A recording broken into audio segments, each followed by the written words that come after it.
How do Viking runestones tell tales of love and loss in Scandinavia?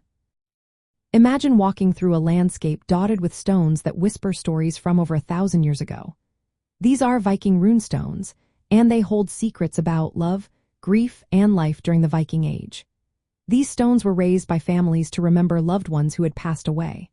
They are like ancient postcards, carved with runes, which are the Viking alphabet. Each inscription tells a story, often mentioning the name of the person who died and the family member who raised the stone. Many runestones express deep feelings of love and sorrow, showing how important family bonds were to the Vikings. For example, a husband might carve a message in memory of his wife, or a son might honor his father. These inscriptions often include words of affection, loyalty, and remembrance, making the stones personal memorials.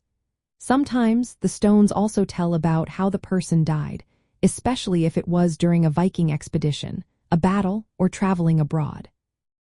This adds a layer of history, connecting individual stories to Viking adventures and their way of life. Most runestones are found in Sweden, but they are also in Denmark and Norway. The famous Jelling stones in Denmark are notable because they combine family remembrance with political and religious messages.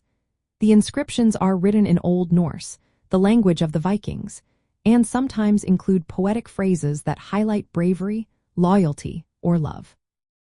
These stones were placed in prominent spots, like near roads or in cemeteries, so everyone could see and remember the stories they told. In this way, Viking runestones serve as lasting monuments that keep alive the stories of love and loss. They show how families honored their loved ones and how these stories became part of the wider Viking culture. So, these stones are not just carved rocks.